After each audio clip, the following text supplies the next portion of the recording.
We are following breaking news this morning. A high-speed commuter train crash across the Hudson River from New York City. Our partners at WCBS Radio report at least 3 people were killed when the crowded New Jersey transit train rammed into the Hoboken station. More than 100 others are injured. Rescue efforts are still going on right now.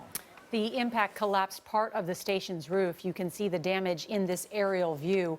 A woman who was in the front car that crashed into the station describes the moment of impact.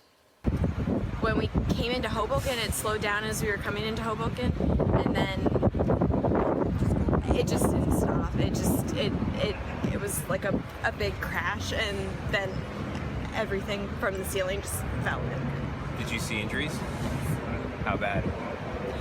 I don't think anybody on in the car that I was in. I think people got some head injuries from stuff that was falling from the ceiling. You can see she's still very shaken up. This all happened just over 2 hours ago in Hoboken, New Jersey, and that is a major connection point for New York City commuters. Jim Axelrod is with us from the scene right now. Jim, what can you tell us? Well, good morning, Gail. You can see, as you look behind me over my shoulder, sort of a massive response from emergency workers here at this historic train station in Hoboken. As we've been reporting, right now we can confirm 3 deaths, more than 100 injuries, and many of them are described as critical injuries. Again, this all happened just around 8:45 Eastern Time, roughly 2 hours and 15 minutes ago. This train, a commuter train that was making a run from northern New Jersey to this train station, was packed tight from all accounts of eyewitnesses. As it approached, this is a terminal point right here where these stations come, and then a lot of passengers disembark usually and head to work in lower Manhattan. As this train approached the station, it just didn't stop. It ran through that sort of bumper at the end of the track, and the reports are that it went actually into the station. Now, because this train car was packed so tightly, that is what is accounting for the tremendous number of injuries that workers are still dealing with at this moment inside this station.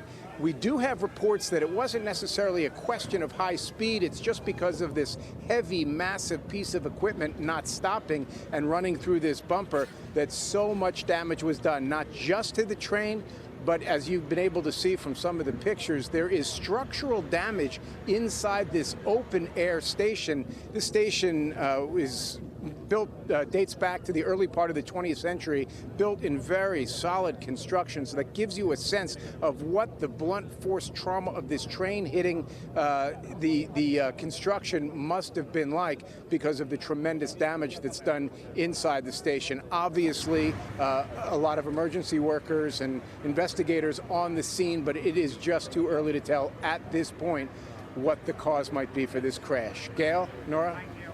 All right, Jim. And Jim, they're telling us that this was a final stop, final destination for this train, so we would imagine that it's packed at the time. Yeah, that's a sort of a standard operating procedure here at this station. A lot of trains from around New Jersey converge at Hoboken. People get on other stations, go to their jobs in lower Manhattan, and so that's why this train absolutely packed this morning at the time of impact. All right, Jim, thank you for reporting from the scene there on our streaming news network. CBSN will be following this breaking news story throughout the day, and there will be a full wrap-up tonight on the CBS Evening News with Scott Pelley.